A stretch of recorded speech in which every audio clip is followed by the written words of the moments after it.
Well, this has been an absolute pleasure. The lady who's behind me getting into aesthetics medicine, without further ado, going to introduce Elaine.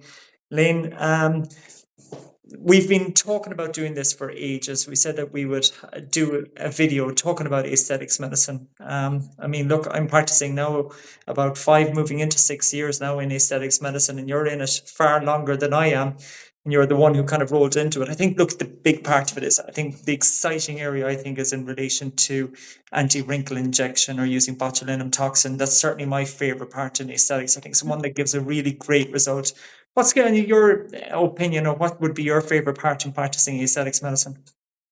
I couldn't agree with you more, Pat.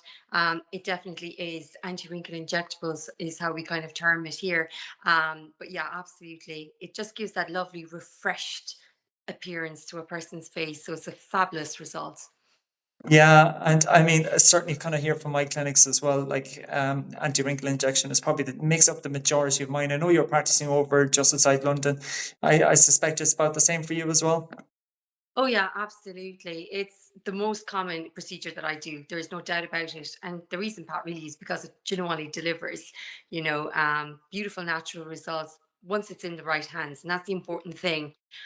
So I think once a person comes to a reputable practitioner, someone who has been trained appropriately, and then they see, the results I get actually look natural, that's really the key.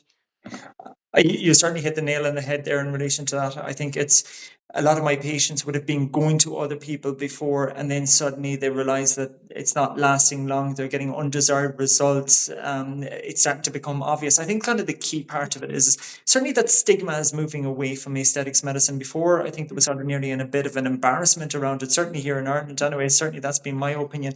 Whereas Yeah, now it's definitely becoming a little bit more acceptable.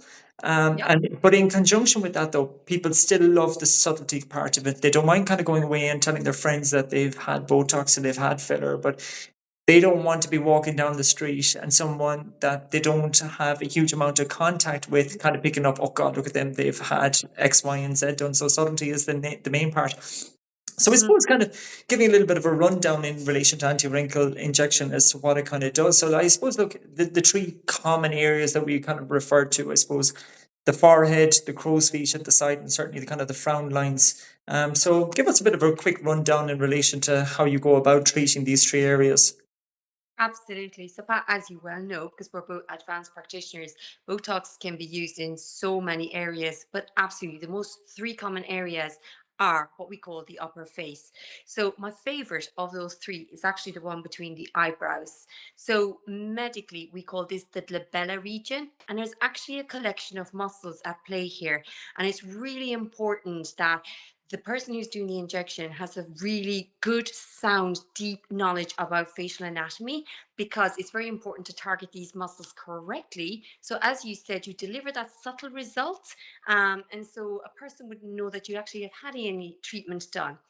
And So, I sorry now to cut across you. I think it's kind of the number 11s as lines. I think that's what often kind of people yeah. refer them to when they're kind of frowning. They're kind of getting an 11 lines, and even some people don't even have them with making movement. They literally just have them in their relaxed face, and it tends to be people's biggest concern, really, as well. Yeah. Absolutely. Because we have now found through studies that actually the most common areas of the face is like the T bar, so across the eye area and then down towards the middle of the face. So, of course, this is very obvious, when just quickly seeing a person. So, you're talking about the 11 lines. So, basically, for people where it does deep set in, it's because of that repetitive action. So, as I've already said, there's a collection of muscles at play. But essentially, what they do is they bring the eyebrows inwards and downwards. So, even in some people, you get this line across the top of the nose as well by that repetitive action.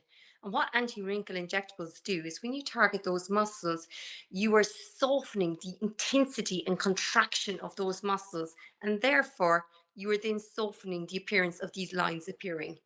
And I think that's a great way in putting it is the softening Mm, part. I mean, certainly mm, for my patients, it's there's a massive variation between what they want. Some patients come in and they say, I want zero movement. More patients mm, come in and say, what one lady in particular that comes to mind, she works as a teacher and mhm. she was saying, my kids have to know when I'm angry. I have to have facial expression. But she Yeah, wanted to soften it down. And it's brilliant yeah, because the dose is what determines as to how little or more movement that the patients have. And the other part of it is kind of in relation to the sort of the treating of one area as opposed to the other. I mean, when you have Mm. patients coming in, they're like, oh, can I just get one area done? My frown kind of particularly bothers me, and they don't want to kind of get, like, they're not too pushed about the forehead and they just want to treat the frown. What's kind of your experience with that? I certainly have my own opinion. I'm kind of intrigued to see what Yeah. yours is. Yeah, and that's what's quite interesting, isn't it, when you talk to colleagues, because we all have different experience. Look, Pat, sometimes you'll have a person who comes in and they say, I just want the forehead lines. That is my bothersome area. And you and I both know you cannot treat the forehead in isolation. Because the problem is if you treat the forehead in isolation, it's the only muscle that actually lifts our eyebrows.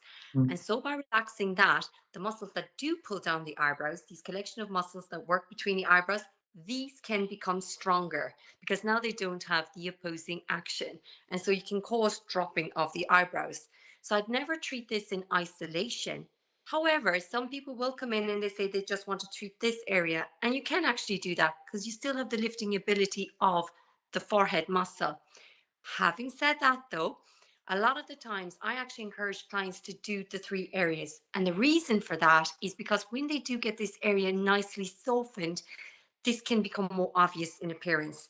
So overall, I think to get the best results, you're best to treat at least two or three of the areas. What I mean by two is between the brows and the forehead, Yeah. or, you know, sometimes including around the eye area as well. And then And that all helps to lift the eyebrows nicely and just give that more overall refreshed look.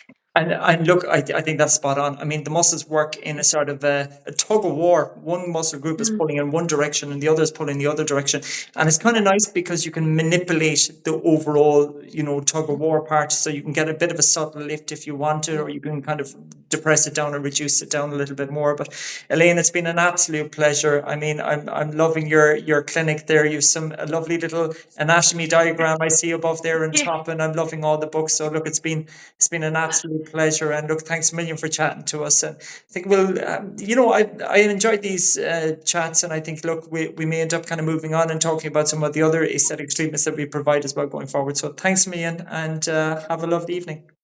You too, Pat. Thank you so much. Take care. You're Bye. very welcome. Bye bye.